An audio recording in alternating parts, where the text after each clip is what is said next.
Carlos Pando Sánchez, soy sociólogo de profesión, formado en Pontificia Universidad Católica del Perú. Tengo a cargo el curso de Globalización y Economía Internacional del Diplomado de Gobernabilidad y Administración Pública.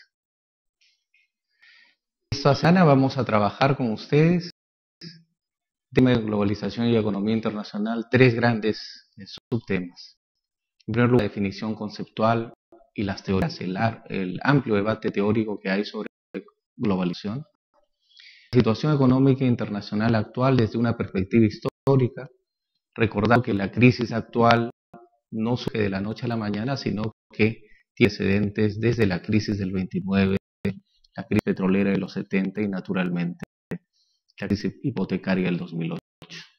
También veremos el escenario mundial a par bloques comerciales, los tratados de libre comercio, los grandes acuerdos de integración y los dos positivos de la cooperación internacional en un mundo globalizado. Vamos entonces en la definición conceptual y las teorías. Están ustedes viendo, el nuevo mapa mundial es una suerte de provocación al debate y a la discusión. Es el mundo actual. En este caso, los estados nacionales desaparecen del mapa. Es que las grandes corporaciones, las empresas transnacionales son los nuevos poderes estatales, gimen a estos, los suplantan. Intenta respuesta a estas y otras preguntas que el tema de la globalización sin duda nos plantea en estos días. Es que se aborda la globalización, es decir, que la globalización es un hecho social dado.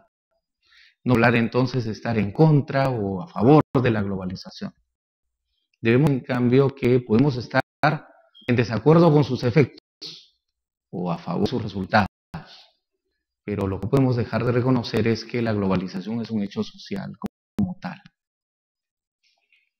Por tanto, resulta un fenómeno integral que abarca varias dimensiones. Lo social, lo económico, lo político, lo tecnológico, lo ambiental e inclusive lo cultural. Trata de un proceso lineal, más bien trata de una serie compleja de procesos que actúan de manera contradictoria entre sí a veces. Hay un primer autor que hemos sugerido además en la bibliografía que ustedes van a poder revisar y que incluso tienen a su disposición, documento escaneado a su disposición en los alumnos del curso virtual. Es esto de Anthony Giddens, este sociólogo inglés, que plantea la categoría de democracia cosmopolita. Es puesta a futuro, yo una de las grandes utopías planteadas por Giddens en los últimos años, a partir de la cual se supone que existiría una suerte de democracia mundial, universal o cosmopolita. En realidad todavía no se plantea como tal. Hay algunos esfuerzos internacionales por lograrla.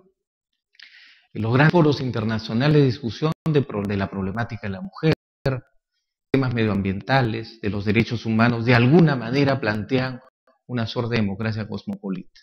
Quizás es significativo se han dado en derechos humanos.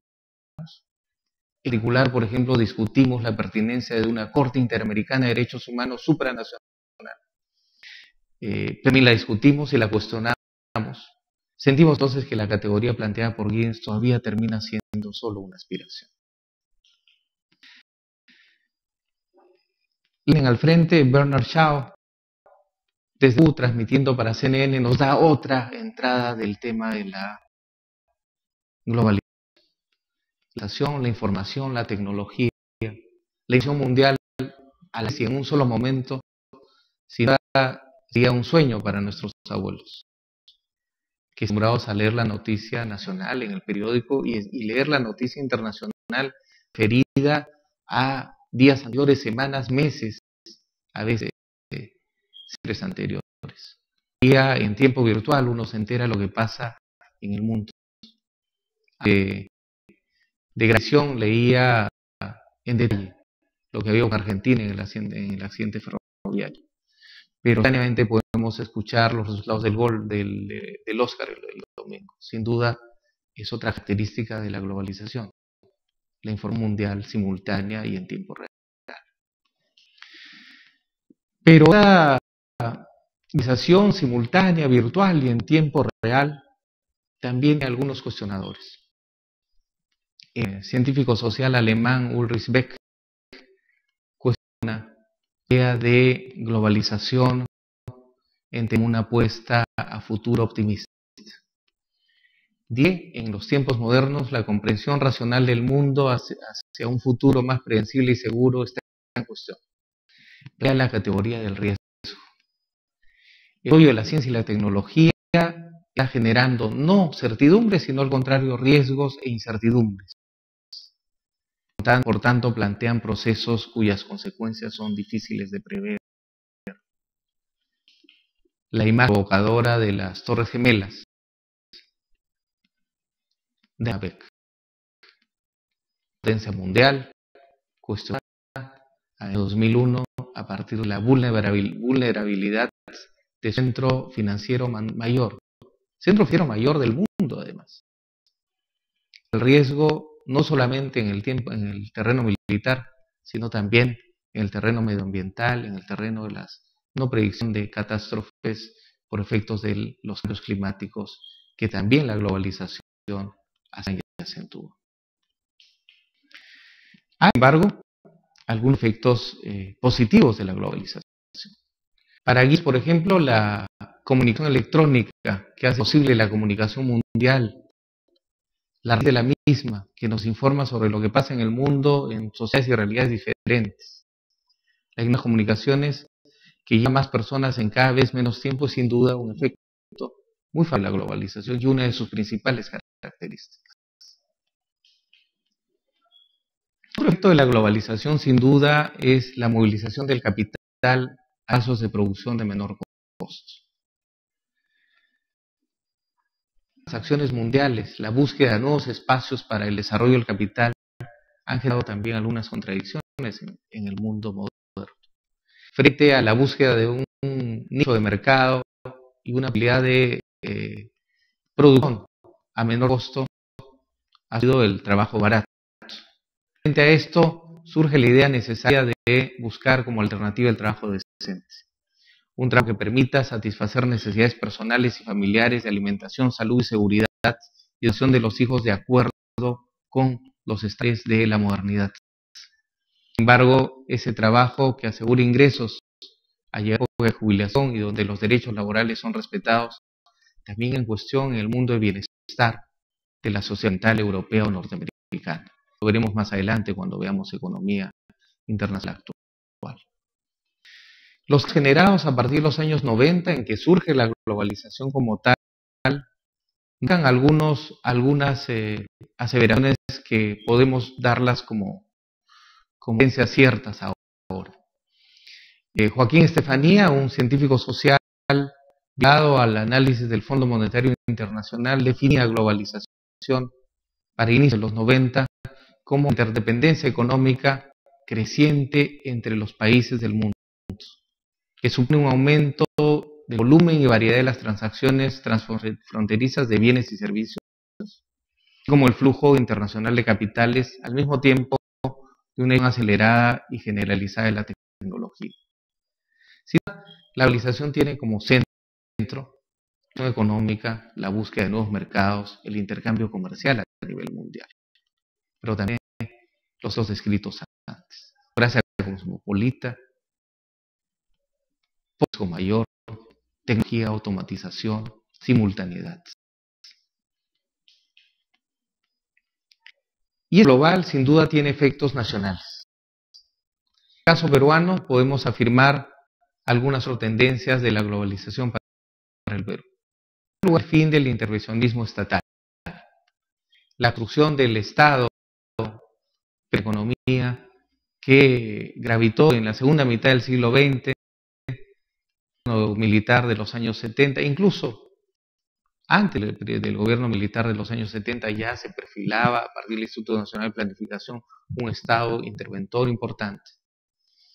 Y que con la recuperación de la democracia de los 80, el segundo gobierno del arquitecto de Lagún, el primer gobierno del presidente García, podríamos decir que había un aparato estatal importante en la economía nacional. Ese es en los años 90. La el ajuste estructural, privatizaciones de los años 90, sin duda, a que en el Perú podamos decir que el Estado se reduce simplemente a políticas regulatorias y mayor asignación de mercado, de recursos a nivel del mercado. El concepto que debemos tener en cuenta es el cuestionamiento del Estado-Nación. No es que aparece el Estado Nacional, de hecho lo tenemos y muy fuerte todavía, pero existe la idea transformada de fin de lo nacional como concepto. Las leyes comerciales, los libres mercados, la baja de las barreras arancelarias significan un mundo más bien en el cual el intercambio comercial ya no tiene mayores restricciones a las fronteras. La imagen de Ronald Reagan y Gorbachev significan el momento de quiebre del estado de bienestar anterior y el paso al mundo de la globalización o al mundo globalizado. Una tercera idea, a efectos latinoamericanos y peruanos, es la sociedad de la información. El capitalismo industrial, entendido como prioritario, como gran acumulador de valor, da paso más bien a la acumulación basada en el conocimiento. Un libro de Toffler señalando que el conocimiento es el valor más importante de principios del siglo XXI, sin duda se afirma a través de la llamada sociedad de la información. Y la idea de modernidad, discutible, la afirmación de Francis Fukuyama, el fin de la historia, pero que sin embargo significa que entramos a una etapa de posmodernidad con respuesta al racionalismo y a la ciencia como instrumento de cambio y transformación del hombre. Sin duda vamos entonces a una era post la modernidad, la posmodernidad.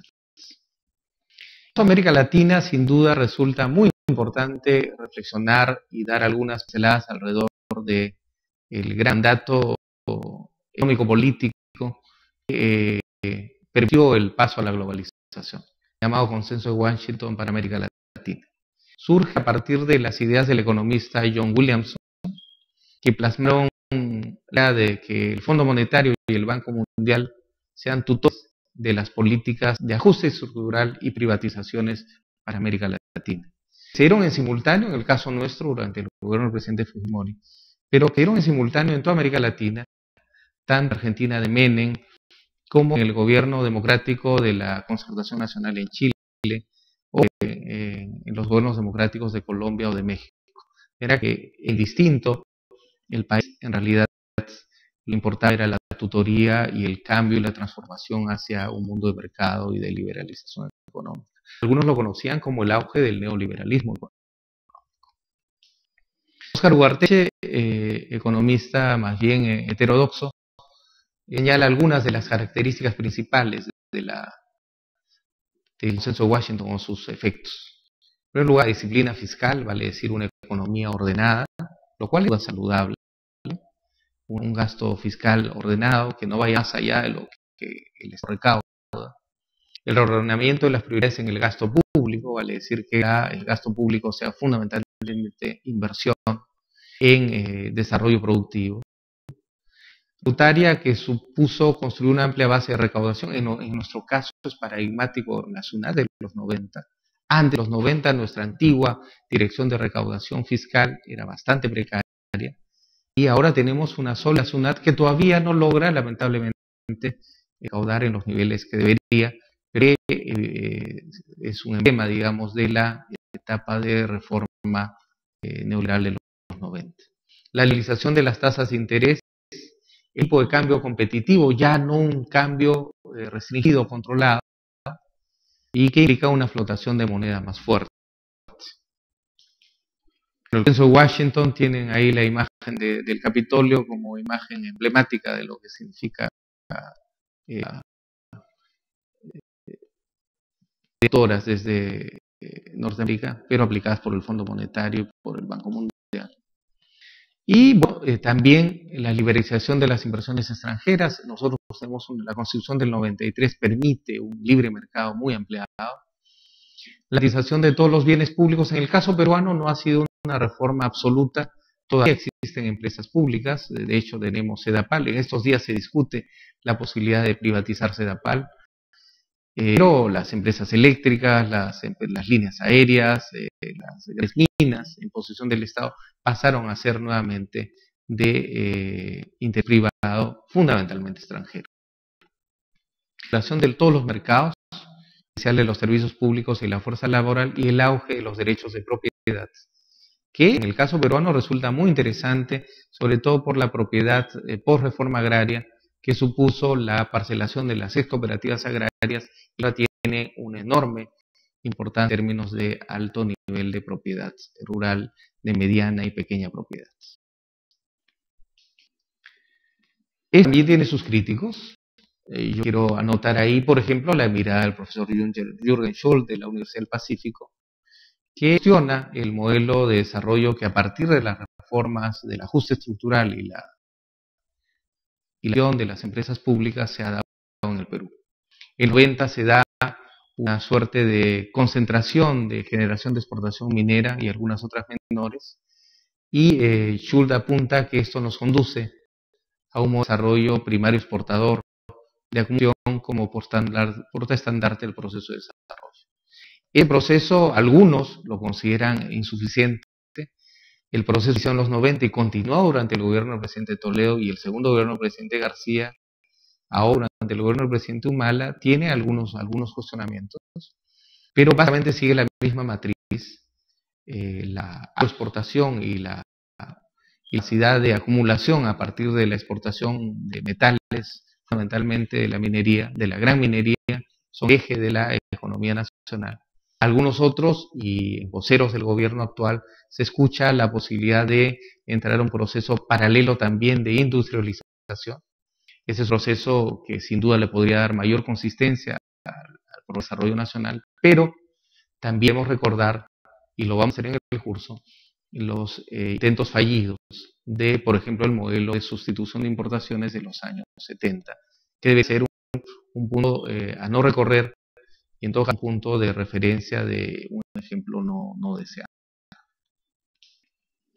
Un punto importante que surge a partir de los 90 y de la globalización es el concepto de competitividad, que se convierte ya no solamente en un concepto económico, sino también en un concepto, yo diría, de valor, para los valores de los años 90. Es la necesidad de un país de ocupar los espacios más dinámicos del mercado global y en proporciones importantes. Veremos en el curso, naturalmente, los tratados de libre comercio, los escenarios de oportunidades regionales y sectoriales del Perú.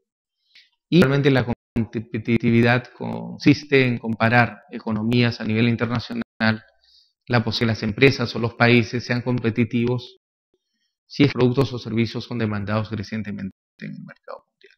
Tiene sin duda grandes oportunidades, no solo climáticas, medioambientales, sino productivas también. Nuestra costa norte, con su gran potencial agroexportador, nuestra sierra con alguna potencialidad también agroexportadora inicial, y sin duda también en nuestra tradicional exportación de metales. La globalización no solamente es un fenómeno económico. He contado quizás en las líneas anteriores fundamentalmente el escenario económico, el escenario societal, el escenario político. La globalización también tiene, y a la imagen, una cara cultural. Hay algunos que hemos sugerido en la bibliografía, Garciarini, Ramonet, que discuten también los efectos de la globalización desde la perspectiva cultural. Hemos añadido algunas de estas ideas y quisiéramos comentarlas. Hay un concepto que es la globalización como influencia de medios e industrias culturales, de televisión, editoriales. Se habla entonces de un proceso homogeneizador de la globalización, vale decir, a tener una cultura homogénea a nivel mundial. Algunos afirman que la globalización es un proyecto americanizador. Los que somos latinoamericanos hemos vivido desde hace muchos años la influencia norteamericana. Darse cuenta de nuestros anglicismos, va a decir, las palabras que utilizamos en nuestro idioma a partir de la influencia norteamericana. When, para nosotros Guachimán, refrigeradora, refrigerador. Sin duda, son conceptos que se han incluido en nuestro propio idioma. Los culturales también suponen tensión entre lo global y lo local. La de la privacidad, todo pasa a lo público. Vemos en el espectáculo y la farándula. También en los telefónicos. Uno de los autores sugeridos nos habla de identidades culturales híbridas. Sin duda, uno de los grandes temas de la globalización que desarrollaremos estos días. Finalmente quería apuntar algunas ideas sobre globalización y medio ambiente. Va a ser los problemas que vive el mundo por efectos de la capa de ozono del proceso industrializador de los últimos 50 años, que se acelera en el proceso globalizador. Si el estigma de desarrollo es el desarrollo industrial del mundo occidental de los últimos 50 años, sin duda los efectos ambientales van a acelerarse. Calentamiento global, que simplemente un enunciado teórico que vemos día a día, los cambios de las temperaturas, este verano tan caluroso es parte de ese proceso. Y los problemas atmosféricos y los cataclismos. En el caso peruano, la pérdida de los glaciares. Donde el agua dulce, que va a ser uno de los grandes temas de debate nacional en los próximos años. Con un comentario, todos discutiremos naturalmente que la capacidad de la comunidad internacional, desde el Acuerdo de Kioto hasta la cumbre de Copenhague, todavía no solucionar. Este es uno de los grandes temas que la globalización tiene en su debe. La globalización entonces como gran escenario de transacción económica y comercial. La globalización como gran posibilidad de democracia cosmopolita, pero con grandes temas preocupantes. El riesgo y los efectos medioambientales y el avasallamiento cultural son quizás los efectos negativos. Esta parte de la discusión de los próximos días los invito a trabajar fuerte en el curso Bibliografía y Trabajo. Creo que vale la pena. Muchas gracias.